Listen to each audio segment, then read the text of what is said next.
Hello, welcome to No Drop. I'm Jeff Zen.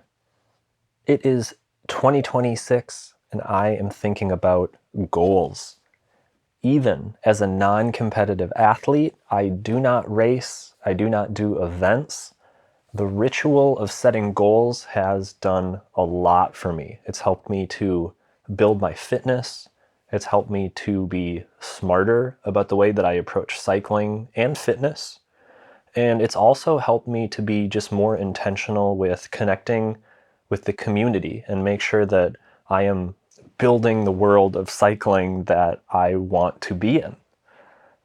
So on this episode, I want to talk about not only how I did with my goals for 2025, but I also want to share my goals, or maybe I should say my goal for 2026. I have a very big plan for 2026. I am so excited. I have already started training for it. So stay tuned because that is coming in this episode. And if you are finding this podcast helpful, please jump into the podcast notes. There you'll find a link to a Venmo and a PayPal.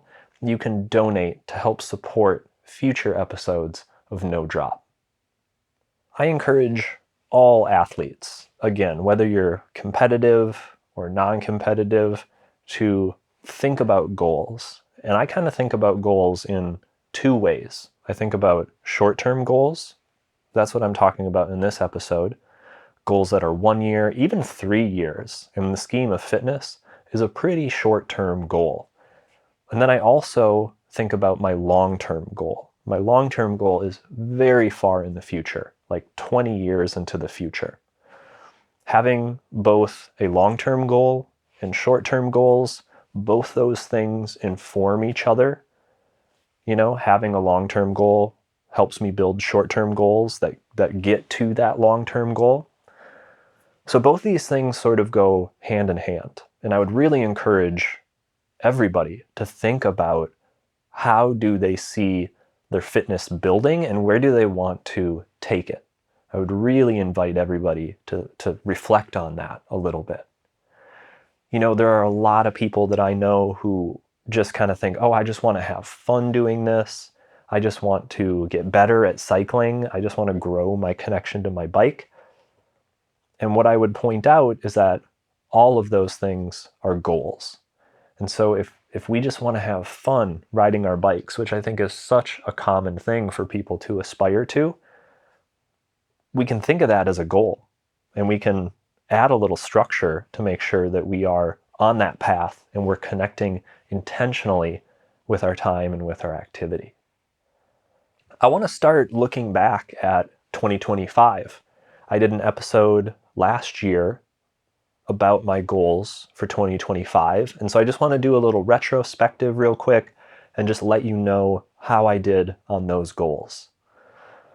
My primary goal for 2025 was to get back into big rides. I took all of 2024 off from doing big rides. I think the biggest ride I did in 2024 was around 130-ish miles. For me, that is not very big.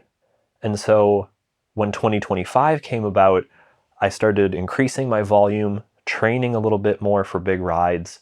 And then once May hit, I started doing big rides. And that goal went so incredibly well. Just to give you some of the highlights from 2025, I did 17 rides over 100 miles. 2 of those rides were over 200 miles. 3 rides were over 20,000 feet. And then an additional 6 rides were over 10,000 feet. So crushed the big rides. That also helped me build to the biggest biking year I've ever done. So I did the most mileage I've ever done last year. That was not a goal, but just sort of a happy little byproduct of training that high volume. And then one additional bonus I got in 2025 was that I did the fastest century I've ever done. I got together with some friends and we did 100 miles nonstop in 4 hours and 11 minutes total time. That is such a huge accomplishment for me because that type of fast riding isn't something that I do or that I train for. And man, I was like barely hanging on during this effort, but it was so much fun, so fast, such an accomplishment. And again, something that really took me out of my element. So that was both scary, but also very, very fun. Another goal I had for 2025 was to continue to grow cycling in Los Angeles and really connect with the community.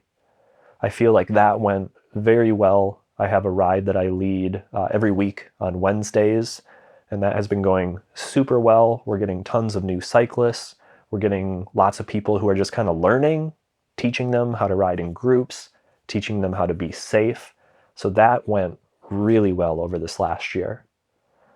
And then my final goal for 2025 was to enhance my balance between work and fitness, between life and fitness. I train a lot. That does take up a lot of time. It's what I love doing. There's nothing I would rather be doing, but I do have other things that I enjoy in life, my work, professional life, my friends, my family. And over this last year, I really wanted to just create a better balance between all those things. That went very well. And I have to say, a lot of the reason for that being so successful was that in 2024, I did some education around management and project management and really enhanced my ability to structure things and plan them out. That paid off huge in 2025. I had a very busy work year. I had a very busy fitness year. I had a very busy social year and was able to juggle and was able to manage all of it. 2025 as a whole, very successful. I'm so happy with everything that I accomplished and thrilled with all the people that I got to have those experiences with. And now looking forward into 2026, I'm mixing things up a little bit. So 2025 was a lot of just kind of broad goals, nothing super specific. In 2026, I am getting very specific with my goals. I have something I want to do this year, and this is my main goal. This is my singular goal for the first half of the year. I am going to do the biggest climbing ride I've ever done. A few years ago, I did a ride Everesting through Malibu that took me about 32,000 feet of climbing over the course of one ride. This year, I am going to beat that record. I am planning out a lot of that still. We're still early in the year. So I'm planning out the details, planning out the route, figuring out the logistics of making a ride like that happen. I have already started training. The way that you train for these types of efforts is pretty complicated and pretty involved. And so I don't want to get into the nuances of that during this episode. That's something that if people were interested in, I could definitely do on a future episode. But I'm already a couple weeks into training. Things are going super well. I do have a ton of work still left to do, but I am just really excited. This style of riding, 24 plus hours of riding, is something that just really excites me, and I can't wait to take on this challenge. So I have a plan. I've already been training for this for a while, and setting this goal has really informed how I'm going to train. And so this is where goals get fun, because once you figure out where you want to be, you can figure out the steps to get there. It makes it very simple. And now I just have to follow a plan. So stay tuned. I will be sharing about how my training is going. Of course, once that effort happens, I will share how the experience went, exactly how much I was able to climb. I'm really looking forward to it. This is the type of riding I love so much. And even with all the big rides last year, I'm trying to think what the longest duration I did. Probably close to 19 hours was probably the longest time I spent on the bike for a single ride last year. This will be much bigger than that. this gets really fun for me. I really enjoy this. So stay tuned. Biggest climbing ride is coming up. If you are not somebody who often thinks about goals or sets goals, I would definitely invite you to at least think about a long-term goal. Where do you want to be 20, 30 years in the future? It pays off huge to start building that body now. Once you have a long-term goal and somewhere you want to be later in life, sometimes that can make it a little simpler to think about your short-term goals and to think about what should I be doing for the next year, maybe 2 years, that can help get me on a path to be in that place that I see myself at long term. If you have any questions about goals, please consider me a resource. Just reach out on Instagram, send me a message. I am happy to help anybody set goals. I'm very passionate about helping people strengthen their connection to cycling. And so I love doing that through IRL experiences at bike rides, but I also really like doing that with just passing on knowledge. And that is one of the reasons for this podcast.